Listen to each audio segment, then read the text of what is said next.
Welcome, everybody, to Teen Summit Podcast. My name is Miss Ray, the host of Teen Summit Podcast, sponsored by the Lake Arbor Foundation, whose mission is you all are youth. And we're so glad that you joined back in for another episode of Teen Summit Podcast, where the antics, the shenanigans, the great conversations will continue.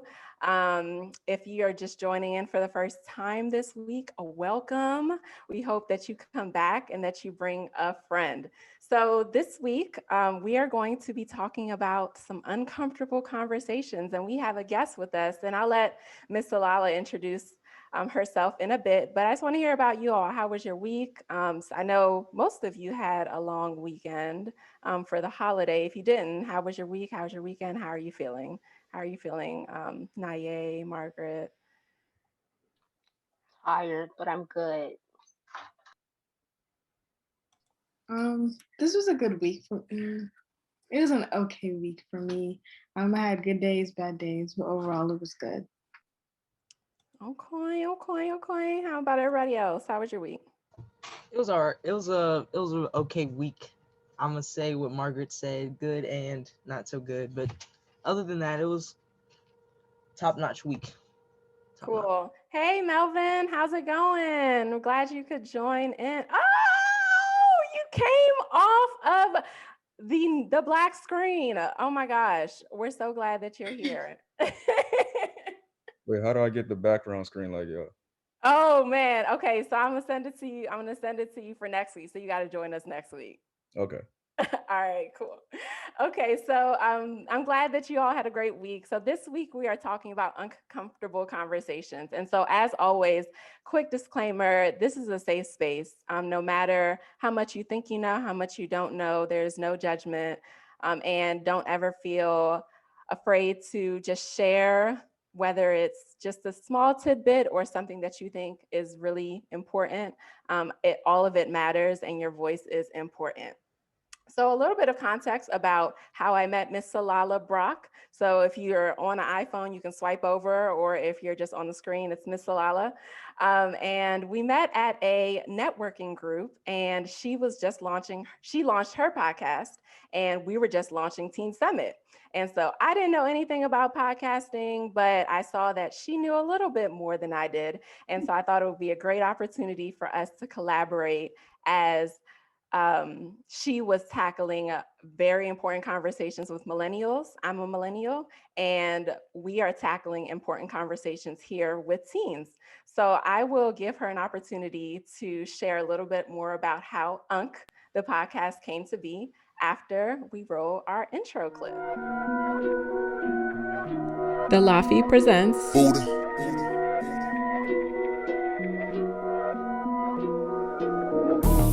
Teen Summit Podcast with your host, Miss Ray. Youth with passion.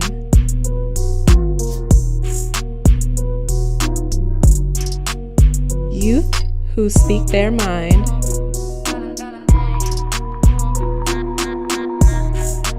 Listen to the voices of our youth. Youth who care.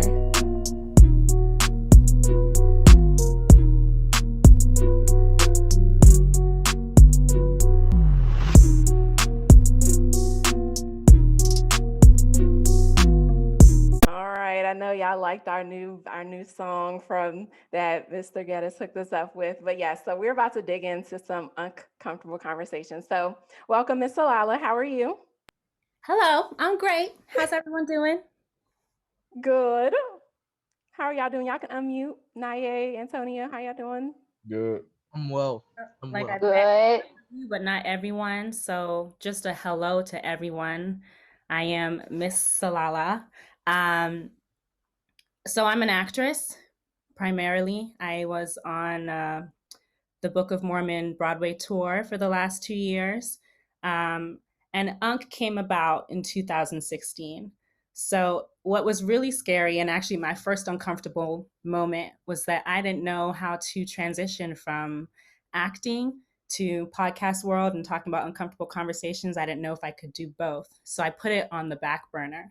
I had lots of conversations with people that made me uncomfortable. And I realized I didn't know how to approach them. Like, I didn't know how to get the confidence or have the tools in my back pocket to like hold someone accountable and, you know, ask someone to face what they're saying. Or as an example, when Trump got elected, you know, tons of people were very shocked. And then many people here might realize like tons of people were not surprised at all.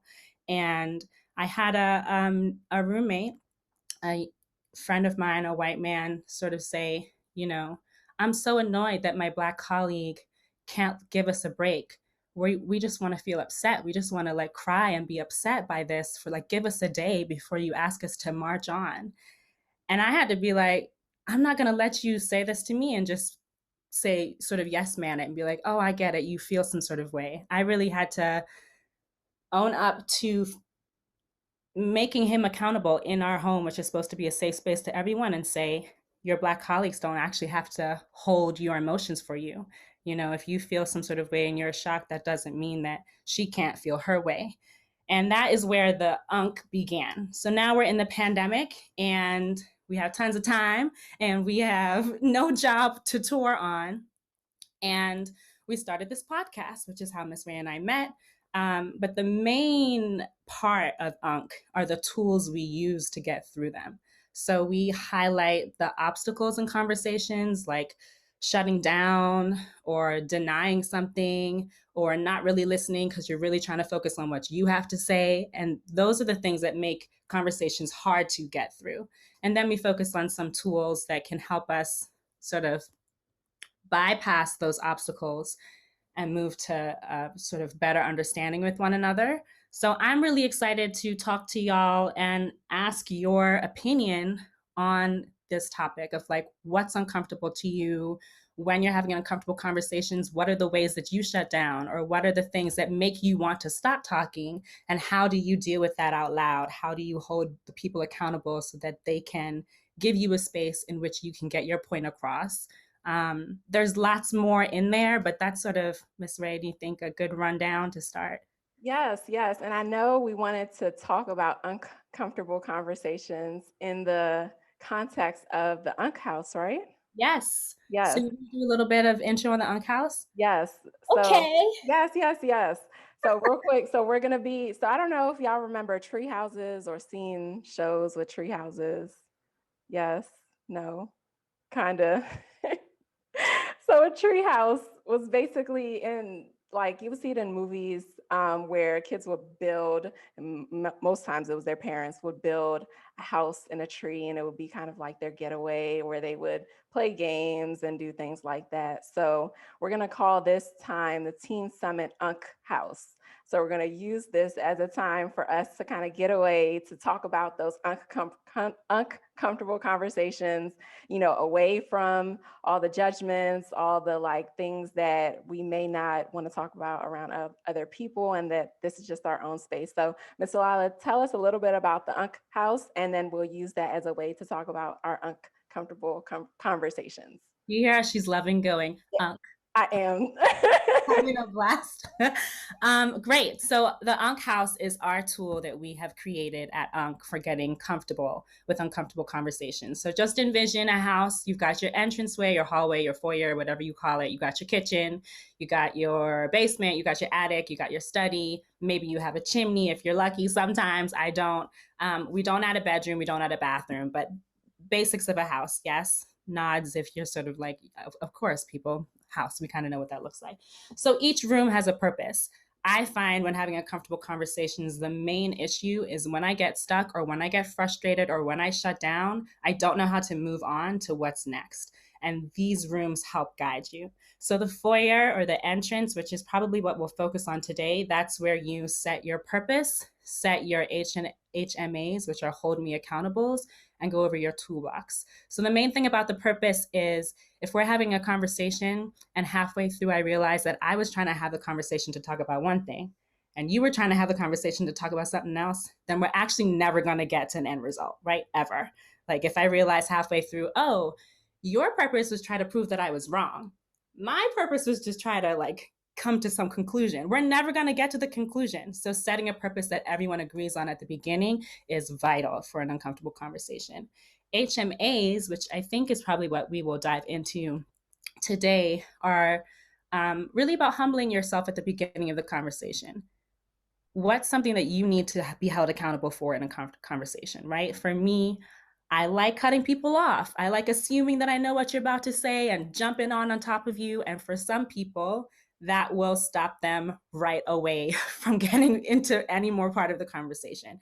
For someone else, I was talking to a woman who, wants to work on her activism. She's a white blonde woman who lives in a world full of other white blonde people. And she said, my perfectionism gets in the way of me actually getting real. So she wanted to be held accountable for like putting her perfectionism to the side. So think about that. Maybe it's that you deflect. Maybe it's that you shut down. Maybe it is that when someone tries to summarize what you say, you get annoyed. And so then that's the issue. Whatever it is, these are things that we need to start recognizing in ourselves so we can like notice them when they happen. So that's the foyer. That's the end.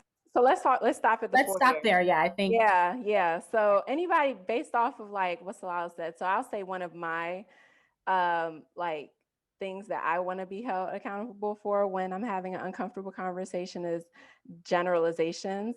So right before we started the podcast, we were talking about sometimes I like to say we all or like you all. And it may or may not be true to everyone. So that's something that like when I have a conversation with someone, like I want them to like point that out to me. And that's what basically holding someone accountable means. Like it means that shining a mirror to you and be like, hold up, Miss Ray, let me check you for a second. So based off of like me and Miss Tsilala's examples, what are some other things that you all think that you kind of like do that kind of prevents you from like having a real conversation with people? Let's start. Jordan, go ahead. Mine would probably be like if we're having a conversation about different like arguments, if I feel that we're gonna start having an argument with each other, I will instantly shut down and start deflecting everything because I don't like getting confrontational. I don't like getting into arguments, so I will like immediately try to change the subject as quick as possible before we even get into what may or may not be an argument. Oh, that's a good one. That's a good one. Naye, what about you? I really don't know, but probably the same thing. Like I do that, like deflect depending on like the conversation. If I really don't want to have a conversation, I'll just be like, well, change the subject. Okay. But I'm usually like I usually try to ease my way and like let myself have those conversations because like if you don't, then it's just gonna always be uncomfortable. Mm. Okay. So deflecting, shutting yourself down. Jalen, what about you? I know like you're at the college level and maybe the topics or things that you talk about with your friends or arguments or potential arguments, might happen more. I don't know. What do you think? Most times with me, if I'm having an uncomfortable situation, I try to change the topic. Like, I don't like being uncomfortable, and when I'm uncomfortable, I try to find like the quickest and easiest way out. So I'll either change the topic or I'll just shut down. Like I won't say anything at all, which is kind of bad because then it becomes more uncomfortable for not just me, but the other person too, because I'm not saying anything back. So those are two things like I really got to work on. Just trying to find a more productive way to get out of the uncomfortable situation instead of just shutting down.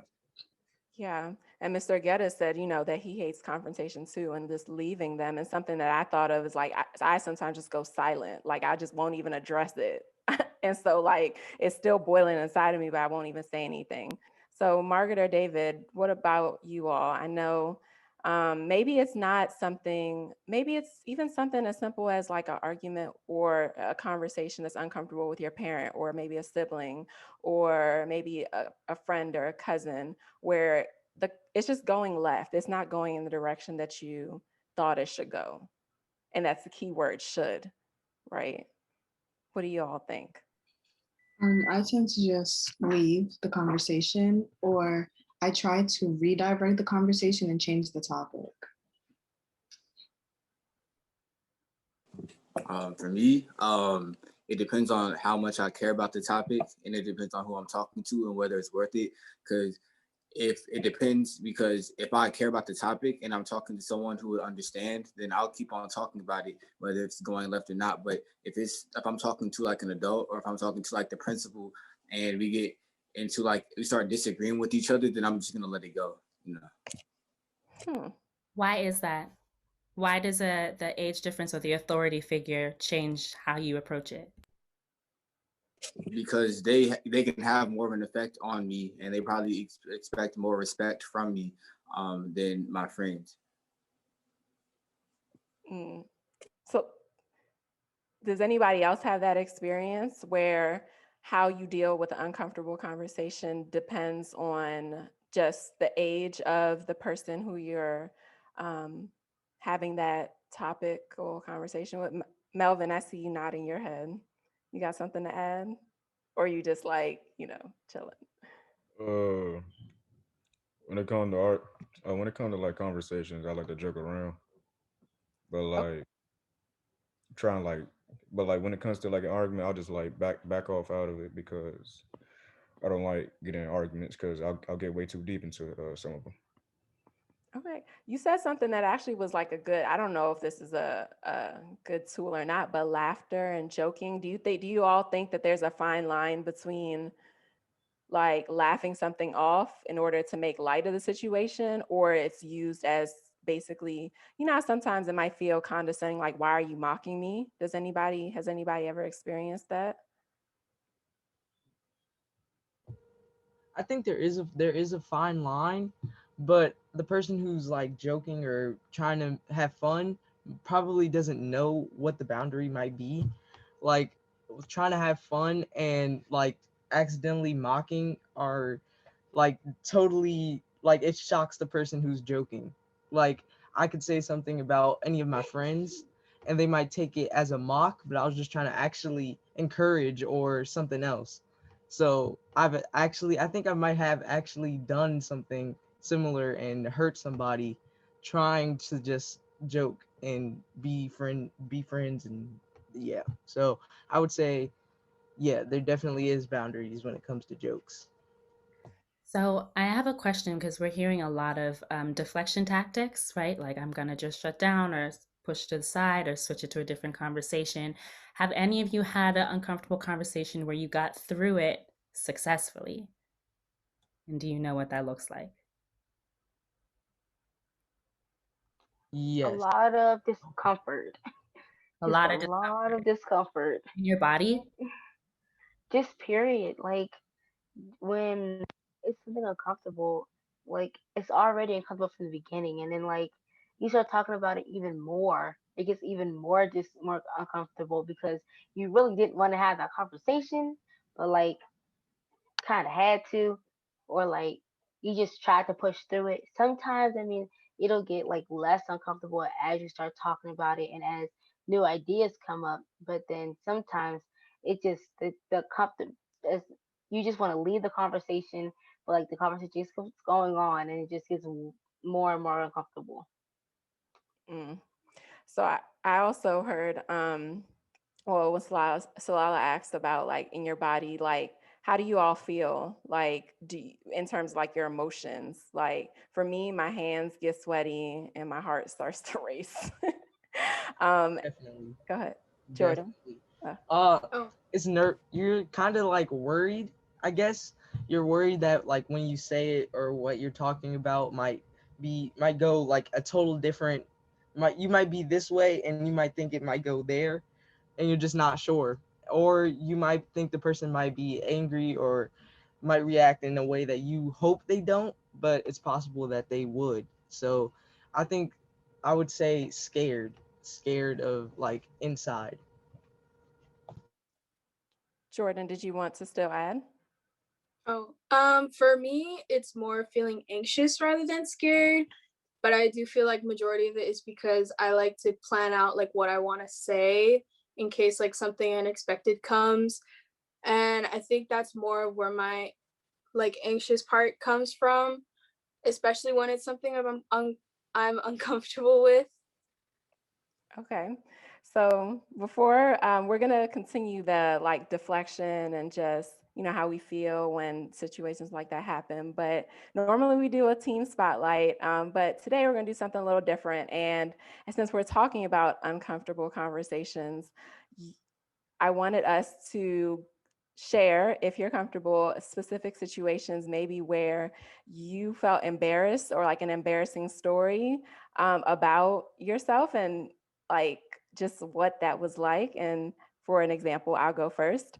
Um, Antonio, I see you laughing over there, and Naye and all of you. But back when I was in high school, I know we all had crushes, right? And we had people. I had a crush, and I ran track, and he was a senior, and I think I maybe was like a sophomore. And this was in MySpace days, so this was before Facebook, and it's MySpace. So I was like, well, I'm going to send him a MySpace message and tell him that I have a crush on him. And I was like, so going back to what Antonio said, I could picture the conversation going two ways. It could go left. It could go like, oh my gosh, we have to run track together still. I have to still see that person. Oh my gosh, it's so anyways, I sent the message and I got shot down. It was like, he was like, no, Rochelle. And I was like, I was so embarrassed. And I guess, and I don't know, I felt embarrassed because I'm like, well, why did I even put myself out there? And so kind of going back, us when we talk about uncomfortable conversations, when you look back at it, like, I guess I learned to be able to put myself out there, even if people receive it or not. And I think that's what the important part of uncomfortable conversations are, regardless on people receive it or not. So anyways, does anybody else have an embarrassing story where you felt uncomfortable and maybe you learned something from it? Maybe you're just like, I'm never doing that again, that you're open to share? We talked about this before, y'all. It's embarrassing to me. I guess like people I know, they might not think it's like horrible, but there was like when I was in 6th grade, there was this person who was like, I was at lunch and it was like almost over, and I had nothing to do, and essentially I was looking in one direction, and this like her, I won't say her name, but there was somebody in a totally different set of like classes and stuff. I was looking at her and I started liking the person, and I think I like her because not like but used to, due to me just not having anything to do. And I like that person like from 6th all the way to 7 and on until it stopped like last year. But yeah, that would be mine. Was it uncomfortable because you didn't get to say it? Like I find even with Mrs. Ray's story is like the most uncomfortable part is like having it in your body, but once it's released, you can kind of talk about it because it's outside of you. Was that what made it uncomfortable for you, or what was it that put those feelings in you? So I don't think it made me uncomfortable. I think it was just weird. Like back like in that time, I didn't think it was weird. I just had a not small, big crush on that person, on her, for just having nothing at that time, just looking in a direction. So I think it's weird that I got so like I had nothing to do, so I just liked someone, I guess I would say. I think that's why I like the person. Now that I'm wiser or have more knowledge about it, I believe that's why I had a crush on the person, making me think it was interesting to do. Any other uncomfortable, embarrassing stories? Naye, I say you came Let's off mute. see. I'm not gonna get into details, but like I'll share it, I guess. Well, when I mean, at this point it's basically funny because I didn't even know when I was younger. Okay, I was younger and I was in softball. I love sports, and so there was this one boy, and like he kept calling me girlfriend, and I didn't know why. I was confused. So I decided to call him boyfriend. I didn't know. I was confused. We would always play like if when we were doing like the little catching drills and stuff, he would always ask me to play. But then my cousin decided to tell my mom. She told my grandmother the weirdest thing in the world. I was so mad at her. But the worst part was when I went to softball one day, Yeah. and the dude like was he was like, "Why are you calling me boyfriend?" And I was like, "What? You call me that all the time. What do you mean?" And then my dude went to my cousin, and then from my cousin he went to my other cousin. So like I didn't know the thing about being played. I didn't even know about that. So yeah, the worst thing in the world. But it wasn't even like it was just me and him. It was like in front of like people. It was so weird. It was in front of like the other people in softball. So, I saw on the chat that Mr. Geddes asked, what does it mean to be uncomfortable, or is it different for different folks? So the embarrassment that you hold in your body from feeling embarrassed, that can turn into uncomfortability that sticks with you, right? If we're trying to name it or put it into words. Yeah. So we talked a little bit about embarrassment and connecting that to like deflection. That's also could be a reason why we deflect, is because we're embarrassed. And we create there is a short clip that created to talk about deflection. And so we're going to watch it really quick. And then we're going to share any other experiences, maybe where you have been in a situation where you've seen others deflect, and how did you, like, what did you do with that experience? So let's check it out.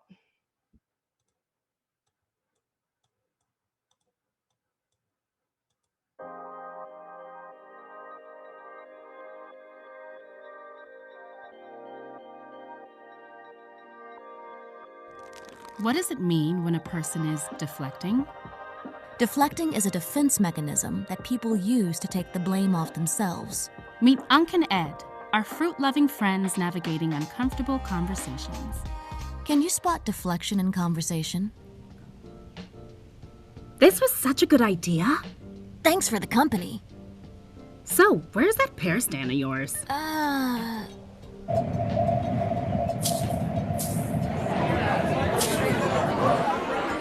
Pears are so underrated, don't you think? I don't know about pears, but you know what's overrated? Vegetables. But I was talking about fruit. America has one of the highest obesity rates, and we pretend our veggies are starch. Wait, what? Cauliflower rice? Spaghetti squash? Don't get me started. Huh. Sure, but I was just talking about PearCon.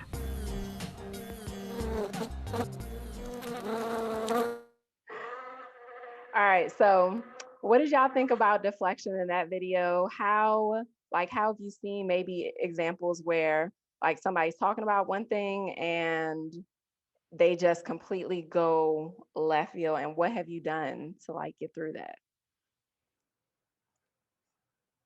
David, anything?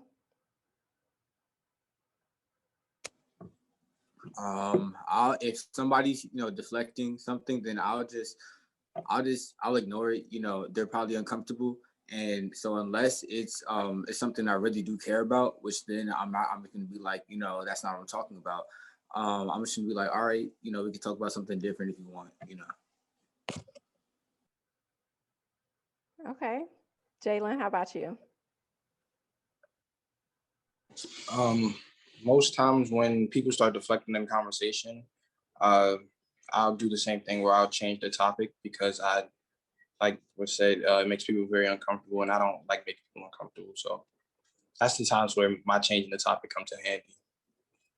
So you said you didn't like, well, two things. You said you don't like making people uncomfortable. Hmm. Why is that? Mainly because when people are uncomfortable around me, I'm a person who matches the energy that I'm receiving from a person. So if you're uncomfortable, it makes me uncomfortable, and then it's just weird. So I try to make people as comfortable as possible when they're around me, so we can not have that like weird moment where nobody's just saying anything. We're just sitting there and it's awkward. Can I ask then if the goal is to get through the uncomfortability, right? Because I do that too, where I'm like, cool, well, I don't really care about this topic. So if you don't want to talk about it, I ain't gonna talk about it and we can move on. But sometimes we have to talk about it, or sometimes like the relationship's not gonna go any further unless we get through it. And if that's the goal, David had said like, okay, that's not what I'm talking about. That's a phrase you can use right away to sort of like combat deflection. What other ways do you respond right away to try to get through? Because uncomfortability lasts as long as you let it, is I guess one of the main lessons that I've been learning through these UNCK podcasts. So how do you shorten that time? What are some phrases or ways that you have responded or think you should respond in those moments? You can go. Well, sometimes I ask like, I ask the person what they're thinking about, just to see like how they're feeling or what's going on in their head. Jordan, go ahead. Depending on like who it is, like if it's a really close friend and I can tell that they're uncomfortable, I usually like stop and say like, if you want to take your time with this, then we can. If you want to bring it back another day, we can do that too. Like I'm very open with talking about it, but if you're uncomfortable, then I don't like that. I like talking with people and making them feel like they can talk about it without feeling uncomfortable or scared or anxious. Naye said that she's the person that likes to push the person. So like, you're not going to let it go. At all. Any of my friends can tell you, I will push you until, yep, you see Melvin shaking his head. I am that person who will push you until you admit it or say it, because I'd rather have the conversation now than later. So what does it, and Melvin, why were you shaking your head? And I saw you put no in the chat. Were you referring to the video? What was that no about? And why do you like to push people to? So just tell them to spit it out, because there's no point in holding it in. Okay. Why you do that? Don't blame me. I had a friend say to me that she lives with roommates and they don't clean. And she can't live in a place that's not clean. She can't cook if the sink is not clean. And it was getting to a point where she said it politely and then she said it kind of passively aggressive. She's like, I don't know how I'm going to approach this. And her phrase is to start the conversation by saying, this is never not going to be uncomfortable. So let's just get through it. And that felt really clear. Like, oh, okay, cool. Like, we're just going to step into the mud together because I need to have this conversation with you. I like that. Anybody else have specific examples? Maybe it was like so David talked about with his principal at school, where you realize that, okay, we just got to talk about this and it's not going away. And what gave you the courage to get through that? So Naye said, just pushing through it. Jalen said, or maybe just acknowledging that maybe we can't talk about this right now. What are some other tools that y'all have been using that maybe someone else who's listening, maybe has something that's really been bothering them and that they know they have to talk to the person about it? What would you suggest? Margaret, do you have anything? I don't have anything, but I would probably say pushing through, like Naye said, because it's better to get over now than later. I wouldn't want to come back to the conversation, especially if it's uncomfortable. Okay. Antonio? Sometimes talking to people who are older than me isn't like bad. I think when I'm talking to someone who's not my age, like just being with or talking to, they might be like more like they might like command authority. So people my age might not command authority or might not do things like in their language that they're not like they're non-spoken. So I think for some people, like when I'm talking to some people, it might be like I have to tell them instead of I can tell them. It might feel like I have to tell them. But for some people my age, it doesn't feel like I have to. Okay. Anybody else want to add in before we close up for the day? Because I think that, navigating just weird conversations, whether it be about relationships, because we talked about that, talked about my experience in terms of like, talking to a crush, or, David's experience talking to a principal about something that's making you uncomfortable. I think really being able to feel like okay going into that makes everything so much easier. So any last just pieces of wisdom before we jump off here? Maybe again, someone's just listening and just like, look, I have to talk to my sister about how she's just been busting into my room. Like whatever, because it starts with something small like that. And then, you get more confident and you're able to then grow and try new things. Any last thoughts, Jalen, Jordan? I put it in the chat, but I don't know if you saw it. I said to kind of like rip it off like a band-aid, just go through it and talk with it and just be straight up and not beating around the bush. Okay. So being direct, basically. I don't know if it's just me or like talk. So I don't remember who mentioned principals, but like talking to principals are the worst because they make things so uncomfortable. Like their atmosphere is uncomfortable. Not even the fact that you have to talk to the whole atmosphere is uncomfortable. Same for me. I'm uncomfortable when I talk to like people who are older than me, like much older than me. That's so uncomfortable to me.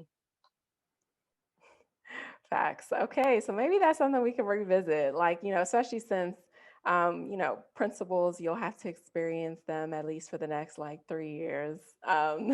But authority, like being okay talking to authority, is something that maybe we can talk about in a future episode. All right. Any last closing thoughts, Miss Tsilala? Yeah, I actually do have a last closing thought. Um, I wanted to sort of challenge everyone listening and also everyone that I'm hopefully going to see again.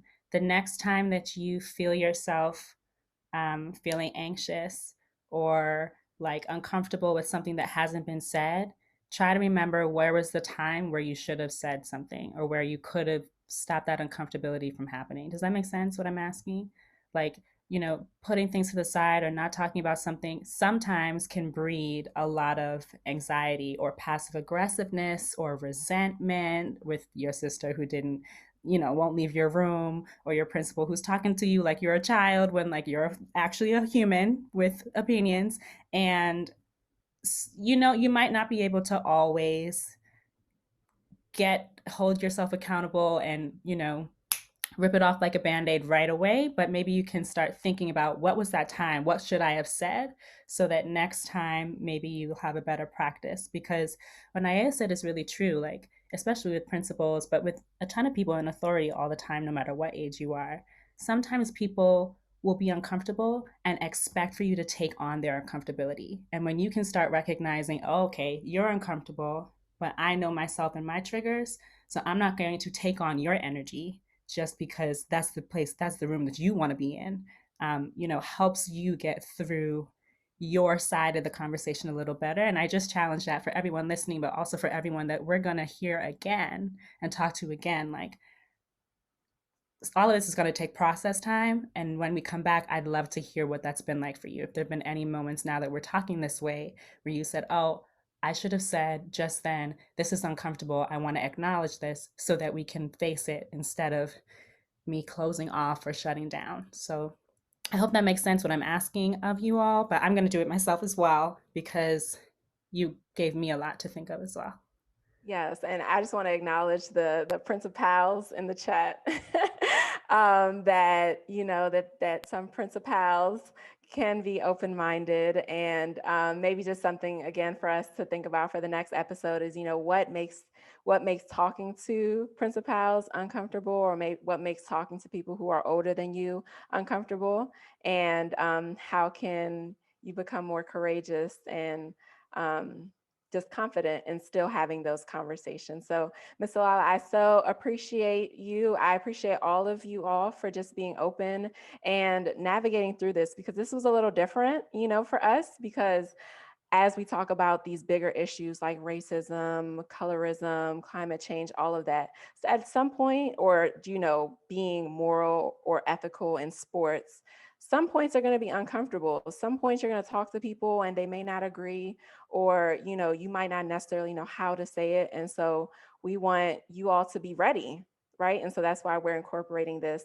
into our podcast. So I'm so grateful.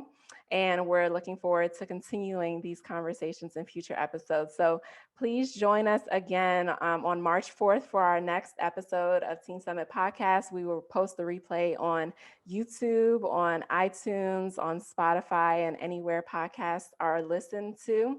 And you're also welcome to leave a voicemail. We still have that. You can call us at 301-531-4433, and we'll play your comment or question live on the next episode. Be blessed.